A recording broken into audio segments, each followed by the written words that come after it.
نماز میں عمل کثیر کیا ہوتا ہے؟ ہاں دیکھو، نماز میں عمل کثیر یعنی کثیر کا معنی آتا ہے زیادہ، عمل کے معنی کام، کوئی زیادہ کام۔ نماز پڑھنے کے علاوہ اگر بہت زیادہ ایکٹیویٹی ہو رہی، بہت زیادہ کچھ کام ہو رہا ہے، تو اس کو کہیں گے کہ عمل کثیر۔ اب وہ کام کیسا ہے جو کہ نماز کو مطلب فاسد بھی کر دیتا ہے، نماز کو ختم بھی کر دیتا ہے؟ وہ کام ہے کہ جیسے مثال کے طور پر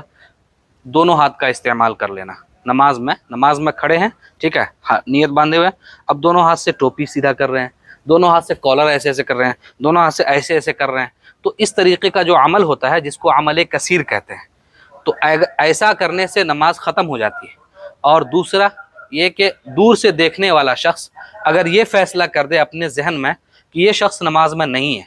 یعنی ہم نماز پڑھ تو رہے ہیں مگر ہماری حرکت سے معلوم ہی نہیں ہو رہا ہے کہ ہم نماز پڑھ رہے ہیں، تو اگر دور سے دیکھنے والا شخص یہ فیصلہ کر دے کہ یہ شخص نماز میں نہیں ہے، تو تب بھی ہماری نماز نہیں ہوگی۔ مثال کے طور پر نماز تو پڑھ رہے ہیں، بہت زیادہ ایسے کبھی کر رہے ہیں، کبھی ایسے کر رہے ہیں، کبھی دونوں ہاتھ سے کھجلا رہے ہیں، کبھی کچھ کر رہے ہیں، تو ظاہر ہے کہ کوئی بھی دیکھنے والا یہ کہے گا کہ یہ شخص نماز نہیں پڑھ رہا ہے۔ تو